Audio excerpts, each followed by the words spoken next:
Greetings, YouTube. Today I am going to review the role-playing game Future Lost, a cybernetic sci-fi role-playing game from Ventureland Games, written by Vincent R.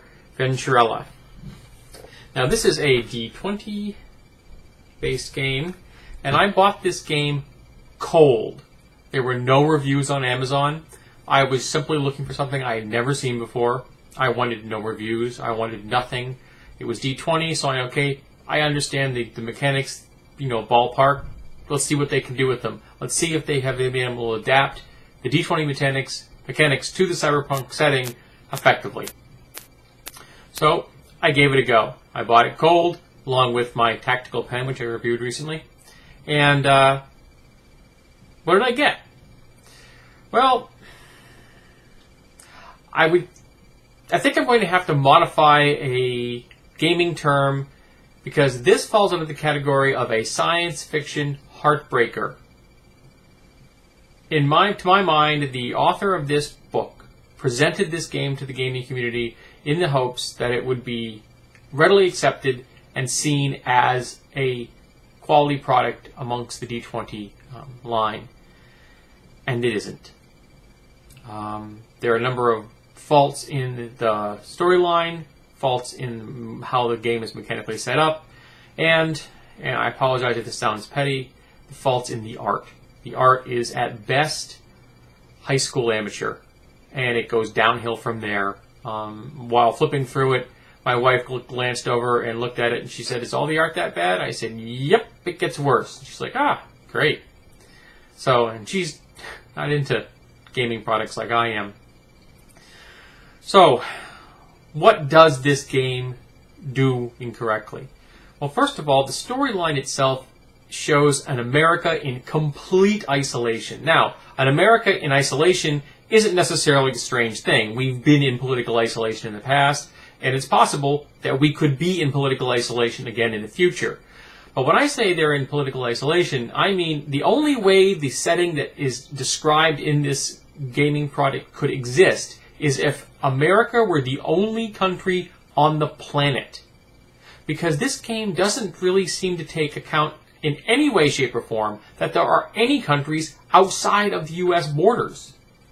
There are no reactions in the world to the fact that America is essentially imploding and balkanizing into this strange collection of different areas that, to my mind, it comes off very much as like a computer game or a card game or a miniatures tactical game, breaking up the country to create a balkanized map as justification for a bunch of different people to put on jerseys so they can fight each other.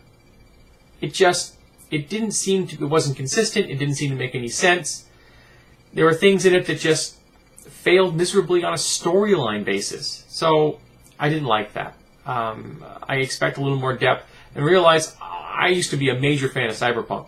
And Cyberpunk 2020 had a really deep and detailed background.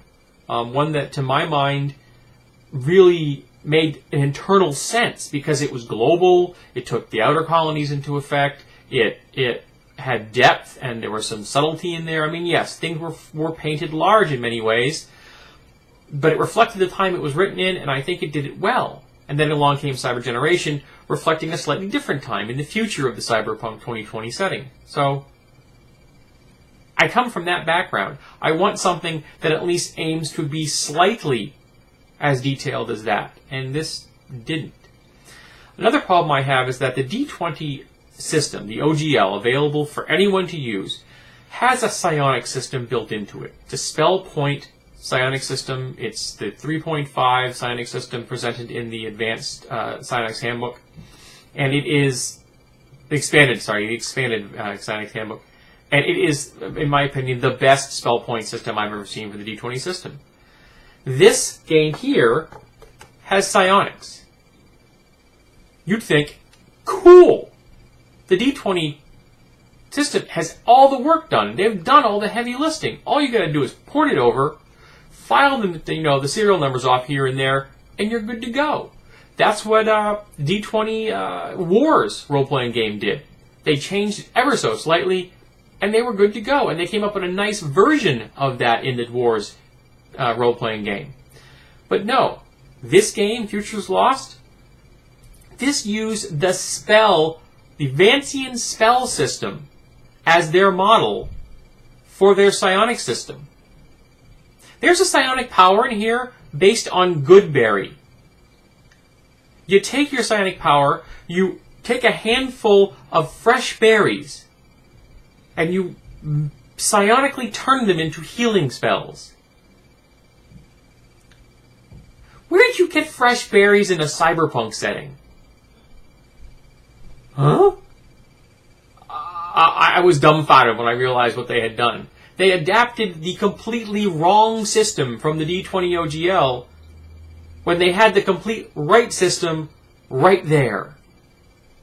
And they were successful in snatching defeat from the hand from victory. I mean, just amazing. So, I'm going to do a quick rundown of the table of contents here. We have 4 races in the game. Humans, genetically engineered people known as Gen Ns, mutants, and super soldiers, also genetically modified. Not necessarily anything horrible here, but the mutants really didn't come across as all that mutated in my mind. And the super soldiers came across as slightly on the lame side. The Gen Ns were alright, and of course humans are humans.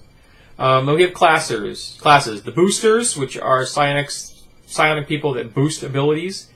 Inforunner, who are all about information, and yet they have 3/4 BAB, like 14 skills, and not enough skill points. Why do they have a 3/4 BAB? I don't understand that. Martial artists, who can't have any kind of cybernetics, so why couldn't you have biotechnology? Any reason? I couldn't see one. And I couldn't see why you wouldn't be allowed to use cybernetics. Particularly, there are times you get cybernetics not because you want them, but because you have to have them. My father's got an artificial knee. Technically, he's a cyborg. He didn't want the artificial knee. He got it because he had to get it. Okay? There you go. But no, you get martial arts in this. If you're a martial artist, you're screwed if you get cybernetics. Also, martial artists, they're essentially a port of the monk. They get abilities that make no sense because there's no reason in a world without magic they would have these abilities. In a wushu D&D world, it makes perfect sense that monks have all kinds of funky abilities because it's a world infused with magic. Mercenary, your soldier, rogue, thiefy guy. Street preacher. Street preacher has powers in this game. Like spells. We don't have spells in the real world, folks. How the heck did a street preacher get spells? And they also have a 3/4 BAB. Why? There should be charisma-based leaders. People built on the concept of manipulating others through intimidation or diplomacy or bluffing, things like that. But powers? Surger, or psionic stuff, a tech. This both covers hard tech like computers and soft tech like healing, surgery, things like that. Wild Mind, which is essentially a port of the druid. No direct powers, but they can shapeshift themselves. This has stepped over the line from cyberpunk into full-blown anime. Alright? And that's not the tone the game is presenting you with. If you'd kind of repainted it as pulling in a psychic powers from within, and like having psychic claws and stuff, I might have bought it. And there's a prestige class in here which is just based on this class, the only class that can take it, and it just boosts your ability to do the shape changing. So it's like you'd have to take this you want to get good at the one thing that your class is good at. So it's not a prestige class, folks. It's just a different version of your own class. Multi-classing rules, of course, in here. Then you've got a whole bunch of things about skills. You know skills if you know D20. Feats, a whole bunch of stuff on drugs and melee weapons. And they have a list of drugs in here. And there's a listing of 3 different kinds of legality. Yes, legal. R, restricted. N, for not legal. None of them are legal. And yet there's an option for yes. Why is that? That's just bad layout. There's a whole bunch of prestige classes. Assassin, Biker, Boom Psychic, big flashy Psynics, Bounty Hunter, Cyber Gladiator, Death Speaker, Drug Lord, Evangelist, Gang Lord, Go-To Guy, like, street dealer, Gunslinger, Gunsmith, which sounds really boring to play, a Hammer, which is a divine character that wields a big hammer, Juicer, kind of like the Rift's Juicer, a Linker, which is a psychic communicator, Machine Man, hardcore cybernetic kind of guy, Order of the Steel Fist for your martial artist, Private Dick, and there's a good name for your prestige class, Psychic Hunter, can have no psychic abilities, Sneak, Sniper, Spy, Street Surgeon, Totem Lord, that's the prestige class I mentioned about the Wild Minds, Underground Reporter, Vigilante, and Wheelman. And you have some NPC classes, Citizen, Expert, Guardian, and Dregs. And Dregs here is all the riffraff on the street that this game really looks down on. If you're just a common, everyday, down on his luck kind of person, you're evil as far as this guy is concerned, because he's like, anyone who makes their living off the street is scum. Talk about being judgmental. Psychic powers, again, a port of the arcane divine Vancian magic system for some strange reason. Alignments, contacts, why you have an alignment system in a cyberpunk game, I do not know. Psychic energy applications, like how to build psychic device. You can build psychic weapons and magic items in this game.